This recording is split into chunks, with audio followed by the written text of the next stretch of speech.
Hi, welcome to week 14 of the My Inner Struggle podcast. I'm Julie. I'm Laura.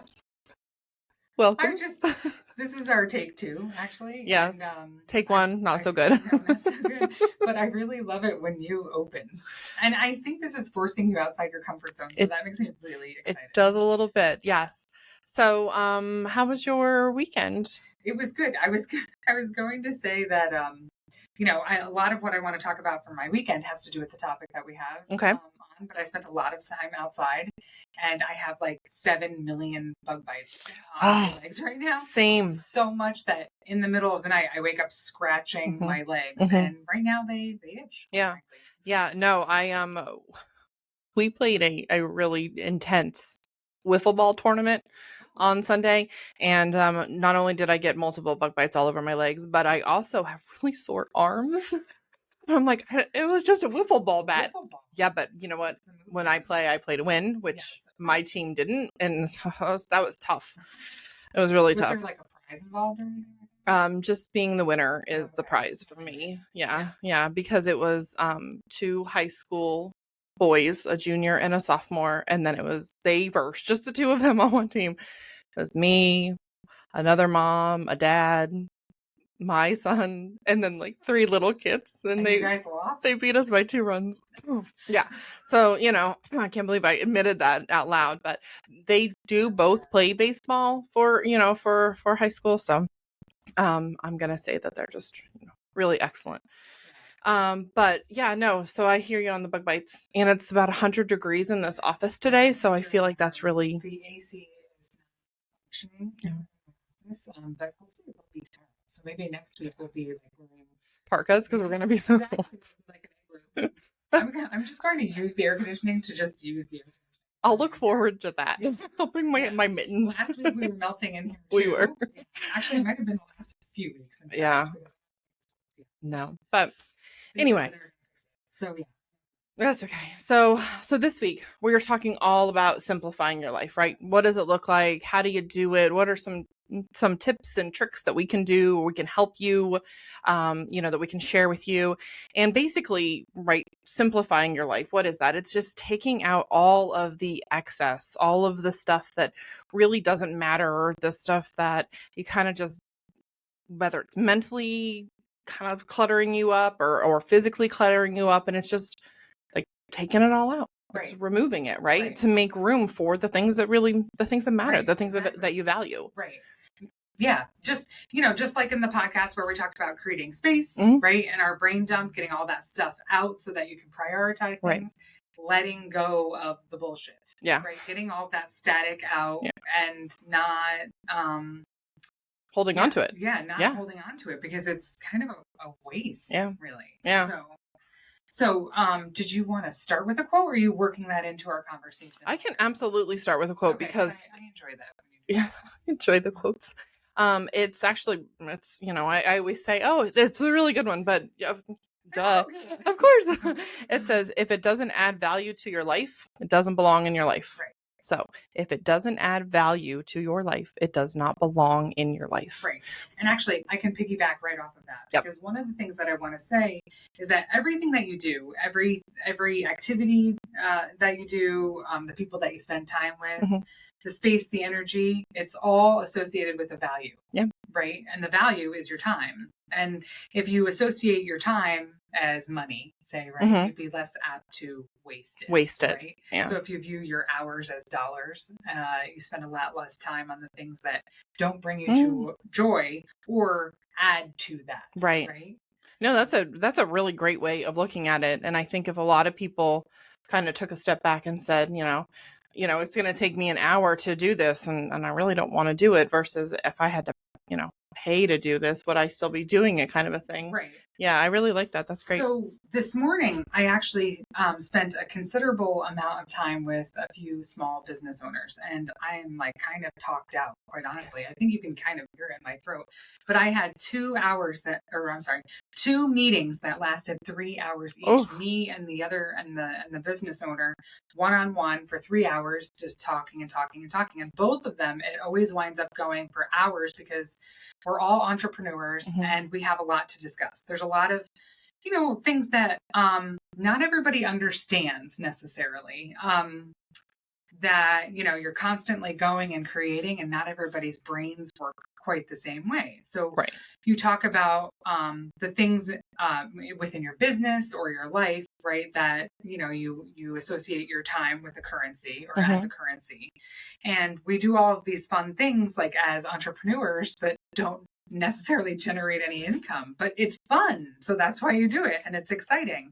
And so sort of trying to prioritize what those things are as a business owner, and like what will fuel your business but equally be fulfilling, Right. which is difficult, because when you're left with it, right, like, so we both left jobs that weren't fulfilling, right, we wanted to find something that was, and thankfully I think we have. I mean, I have. Yeah. Oh, and so Getting a little lightheaded. Like, oh, got a little woozy.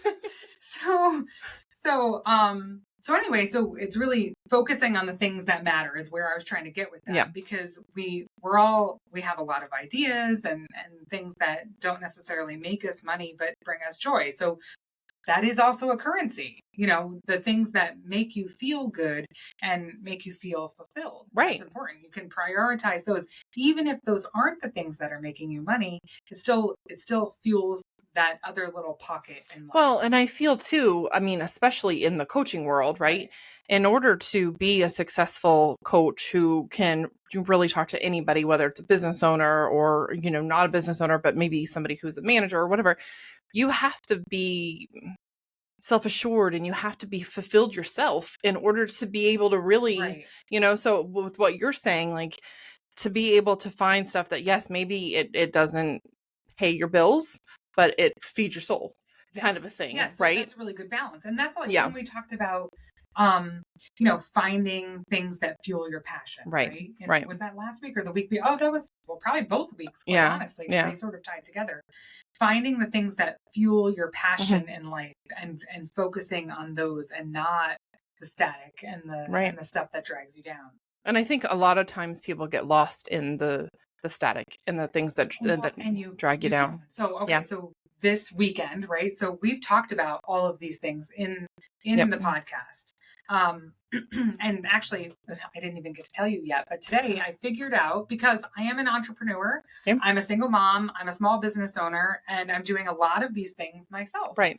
And being able to have someone to offload the tasks to is both a luxury and a difficulty at times, because you're not sure what to let go of until you've created a streamlined process that someone can follow. So one of the things that I'm learning along the way, which is really exciting, and I'm with both Matt and Trevor today geeking out on podcast stuff and cameras and audio and all this stuff, and it's so much fun.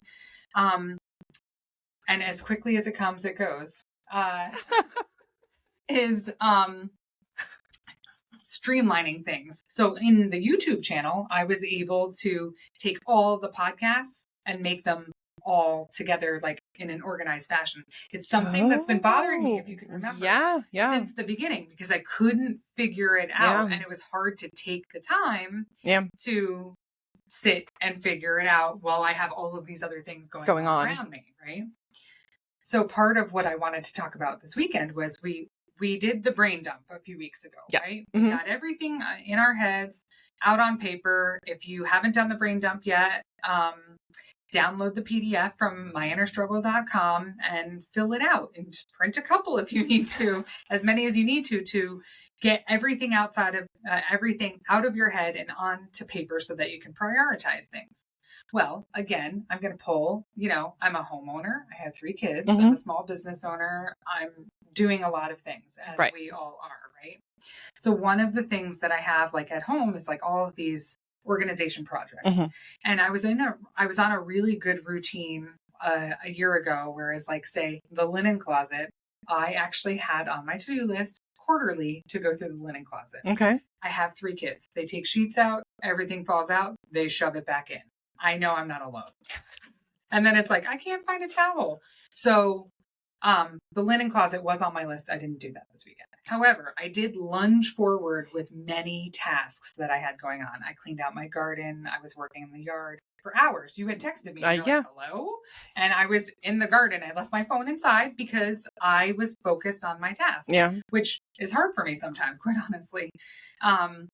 So I got that done. I cleaned out the garage. I got all of my stuff together that I want to get rid of and donate and sell and whatever. And I also did a lot of work like for my business this weekend. And spent some great quality time with the kids. We had a fire every night outside. That's like, great. It was that's really great. 75,000 bug bites. But so getting all of those things out and then start checking them off the list. Yeah. And then I came up with some things to execute on other repairs that I have to make. I have to figure out the roof for my pergola. And I think I did, these are all things that take time. Yeah. But the quicker I kind of 5, 4, 3, 2, 1 it, as Mel Robbins says, and launch myself into action, the quicker I can get those things done and on to move on that bring me joy. And then I can enjoy, everything.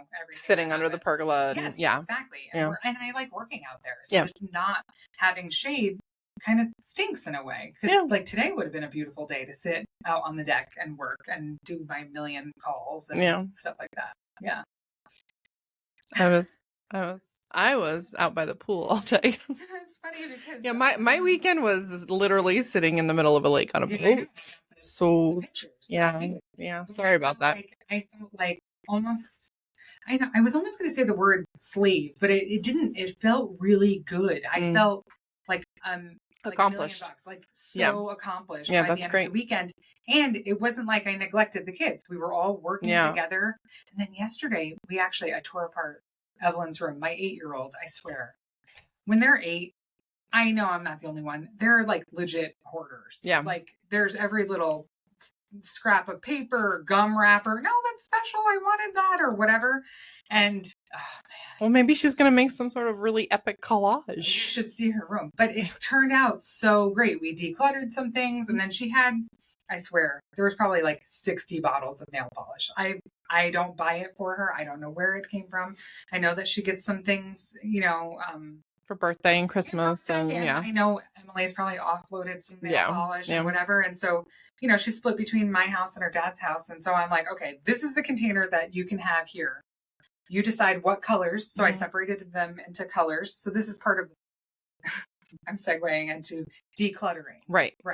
So these are the nail polishes that you can have. This is you have 12 reds. Why don't you pick 4 reds and then those can stay here. The rest can go to your dad's or you can sort through those. Right. And, at first she was like, but I want them all. And then once we sort of categorized it and she was able to pick her favorites from there, it was way easier. She was like, oh, okay. It doesn't mean I'm not going to have any. That's what it feels like to a kid, right? Yeah. Like, I don't want to get rid of everything. Yeah. So those tasks were huge in simplifying her life. Which is really, and that's fantastic even for her to see those kind of processes now, because it's just something that she can build upon, especially like through the teenagers in her 20s and, and then, when she's an adult, she'll already have that really great foundation of like, okay, this is just take an hour and let's work on just this one thing. Let's put it down on paper, figure out what we need to do, and then, go from there. I think that's really great. Yeah. She loves it. It feels so much better. And like when we declutter things, everything, it creates space. Right. Just like, that podcast, Creating Space. Check it out if you haven't yet. Because it all makes sense. And once you have a clear slate, like when you go through that linen closet finally, once a year or whenever it is, and you can take out what you haven't used. Yeah. Right? And then you refold and everything's organized. It just feels lighter and better. Yeah. So, no, that's congratulations. That's a big weekend. Oh my gosh. Yeah. I think I had like 25,000 steps on each day. And I got my walks in the woods. So that was exciting too. Wow. Yes. I know. You're killing it. I'm like a rock star. Yeah, I love it. You talked about some of the different, strategies for simplifying your life, the decluttering, whether it's your physical space, your mental, your mental space, prioritizing, getting it down, figuring out, making your to-do lists. A big one is learning to say no. Right. And I know I I struggle with that. Do you struggle with that? I used to way more than I do now. Okay. Now I really not as much. Okay. You know, but I'm really conscious Am I of violating no, you're not. Okay, just checking. Um I feel from my perspective, I Mhm. feel like you have a really good grasp on saying, no, yeah, that's not something I'm gonna do. I'm not comfortable with that. Yeah. No, I it's been over, several years, and a lot of different things that have happened that I'm just like, you know what? I don't want to do that. right. It's not going to negatively affect me or my husband or my children, then I'm not going to do it. If it's something I don't want to do, but it would have an adverse, action on one of them, then obviously I'm going to do right now. I would do it, even if I didn't want to. But if it's not something that brings me joy or brings them joy or makes a difference or makes the world better, and it's just a time suck, I'm not going to do it. Okay. Well, fair enough. No. That's good. That's really good. Yeah. So, and it's so funny because I always tell my kids if they ask me something, I'm like, nah, no. And they're like, come on. I'm like, no means no. No, I'm not going to do that. But setting realistic goals is another one. I feel like people were like, okay, I'm going to set this goal and I'm going to lose 100 pounds. And that's fantastic as a goal, but maybe start a little smaller, right? So that they're realistic, so that you can accomplish that goal and then you can move on to the next goal and move on to the next goal. Right. I love the long-term goals. Don't get me wrong. I love them. Just pare them down to tiny chunks that you can accomplish. And I think that also changes your mindset when you're able to check off, like if you have I'm going to lose 100 pounds and it takes you a year or whatever, versus I'm going to lose 10 pounds in the next 45 days, being able to like check that off and then, okay, I'm going to lose another 10 pounds and then seeing that progression and the check marks of like, oh, hey, I did this. Okay. And I think we've really talked about that before too. It adds to that grateful goal. Yeah, absolutely.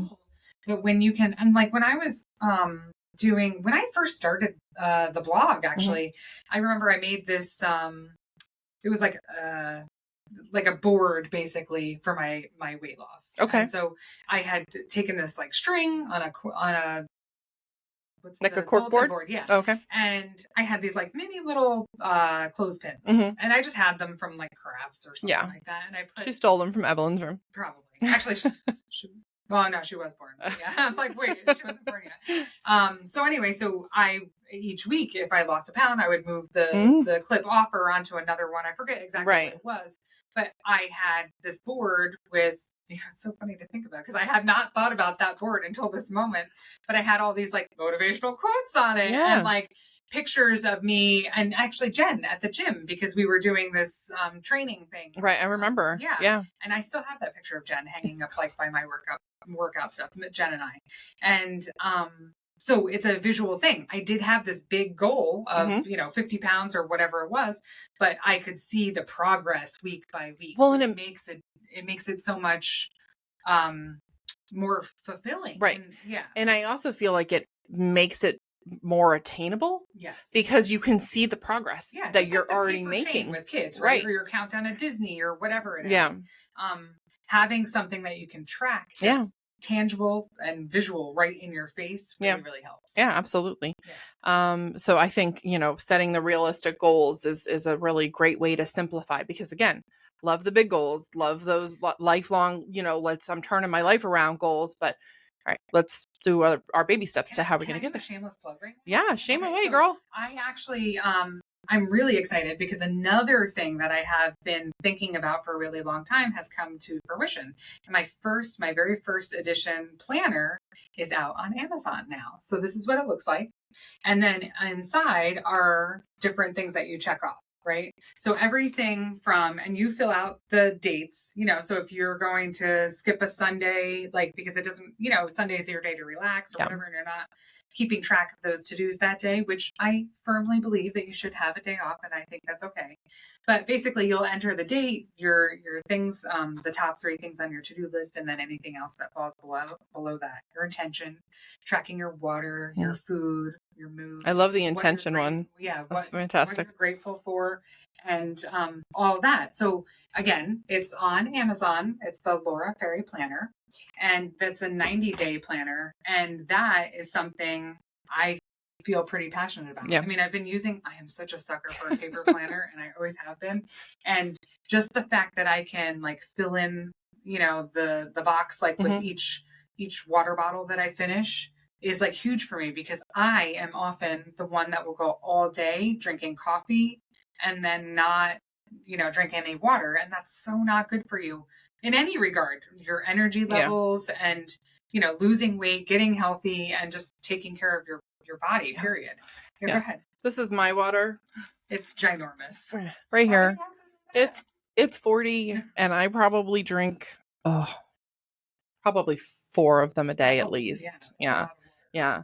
But I love the water tracking, because you're right. It's the, water changes everything. It changes your mood. It changes your physical, mental, emotional. Like it was 2022. It was like all of a sudden I think it was in the fall. And chatting with, an old friend of mine, and it was like, we're going to do this hydration movement. And this is what we're going to do. We're going to just start with your basics. If you can't grasp anything else in your life right now, start hydrating. Because once you can accomplish, it's like that low hanging fruit, right? You're capable of drinking water. Put down the Diet Coke. That's another problem with mine. I don't buy it, actually. I only have it when I go out, because I really enjoy it. And that's okay. I would choose that over water. So I know that's a trigger for me. So, but if I can check off that I'm drinking my water each day, because I have my water bottle is 24 ounces. And so I'll fill in like one of those for, each one. And ideally I want to hit that water target every day. Yeah. And again, being able to visually see that representation and to see where you're at. And I also think that is really key. And I'm not talking just for water. I'm talking anything that you track on pen and paper, or whether you use an app or whatever it is you do, but being able to see your progress from day to day. And then, okay, at the end of the day, I felt fantastic. I had no headache, and I felt clear, and whatever it is. And you're like, oh, was that formula? What did I do this day that really made me feel so much better? And then, or flip side, I felt terrible today. I was crabby. I was mean to everybody. Like, I had no water, or I never went for a walk, or, I didn't meet any of my to-do goals or whatever. But at least being able to see that really helps you simplify. Okay, well, this is what works. This is what doesn't. And then let's just kind of keep on that track. Right. Right. And I'm not to, obviously I like it because it's mine, but that everything is in one place. Right. So when I write down my to-dos for the day, it has everything from my personal goals that I have to accomplish for myself. I do put my walk in there every day. I have to walk. So if I can't do it in the morning, I'm scheduling it later in the day. Or, meetings with clients, consulting clients, coaching clients, phone calls, work, physical work that I have to do, laundry. And then, even just keeping track of like my business. And, it takes a lot to build an audience that's engaged, right? So, the daily mantras, and creating reels and content, and things that will keep the audience engaged and learning, because that's why I'm here. I want to share my information, with everyone, and make a difference, and to be able to have it all in one spot. Right. So if we have a really great week where we're getting thousands and thousands of views, what was the formula that week? Oh, I drank my water and I did a reel every day, so that really makes a difference, that it's personal and business all in one thing. And it doesn't have to have descriptions of anything. It's just like, okay, this was those tasks. Right. Yeah. No, I'm also a big planner person. So, you are definitely more diligent than I am about the everyday. I try to keep a lot of what I have to do in my brain. But I do think it adds so much value to be able to put it down on pen and paper, and to be able to look at it, focus on it, revisit it. And, I know I shared with you, like with keeping notes, especially in the business world, of different projects you do, and different things at work. And then you'd be able to flip back. Oh, I did that. Let me throw that on my review. You know what I mean? Yeah, like, it's just so good to be able to track yourself. Yeah. Especially if you are in the business world and you have a review that, there's so many jobs that they're kind of like the unsung heroes. Yeah. And, it's not that you can, or if you don't like physically build something or whatever, if you're someone that, say you do like collections, right? And that can be a really tough job because you're dealing with people that don't really want to give up their money. Right. Or people who are for like a long time. Going through a hard time and don't have it, which so is whether it's personal or business or whatever, but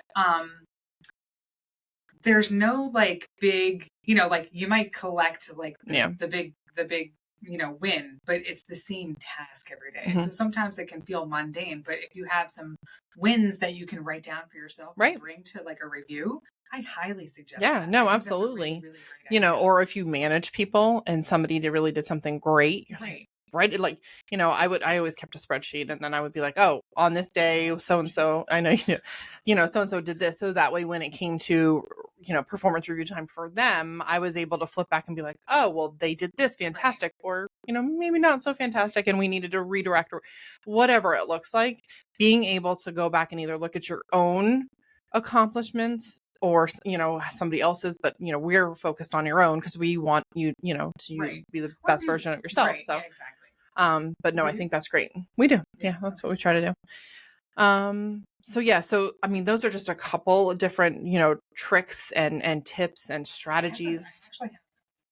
Please do. Okay. So getting rid of your bad mental health habits, I think creates a lot of clarity.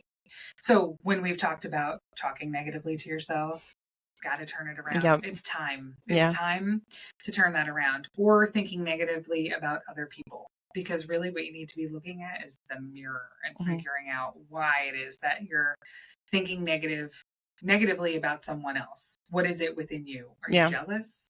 Is it something that you really wanted to do, but you won't allow yourself to do, or something like that? Or when someone takes a bold step and the job, and then everybody's, no, I don't want to say everybody, but there's a lot of people that may be like, why would you do that?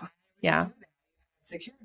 Well, you might want to do the same thing. So anyway, so getting rid of bad mental health habits is really important, and procrastination. So procrastination, I don't want to say it's not laziness. Sometimes you're overwhelmed and overprocessed and you can't, and that happens to me, and so I just said, like, oh, I know, but I didn't mean it like that. But, I have a lot on my plate. Yeah. And my brain doesn't work the same as yours does. Right. Where you may just jump in, dig in, and do it. However, it's that you hesitate on some things, right? I can call you out. I feel like you kind of just did. A little bit. But if you're still watching. But, like we shy away from the things that make us uncomfortable because it's scary. But those are exactly the things that we should be doing. So lesson learned, message received.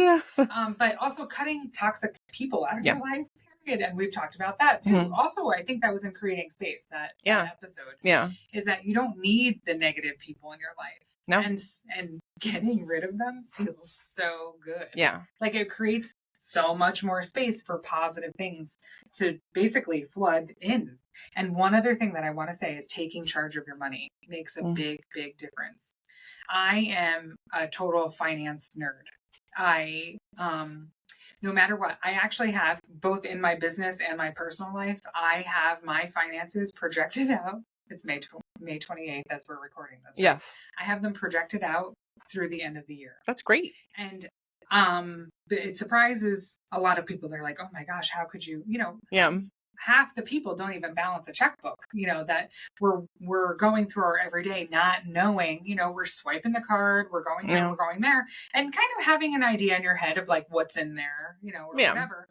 But I like to plan because I have had very lean times. I have had weeks where I really had to scrimp, and be creative with dinner for the kids and things like that. And I didn't grow up, I grew up poor, and so I can really appreciate those harder times. Right. So for me to plan, even if I know that money is going to be tight, I can allow and plan for that I know, you can kind of focus on, so when I do have the kids, I always want to make sure like I have, a little extra money that we can do something. Right. So if I was just riding by the seat of my pants, I wouldn't be able to plan for anything and we'd always be broke. Yeah. So taking charge of your money, even if you don't have a lot of it, really makes a huge difference.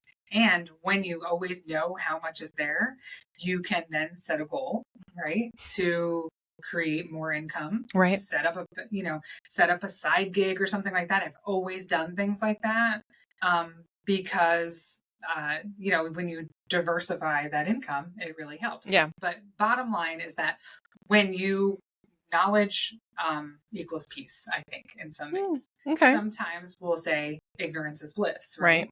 When you know how much money you have and what to expect and where it's coming from, you can let go of that worry. Yeah. No, I think that should be on a shirt somewhere. Yeah. Knowledge equals peace, people.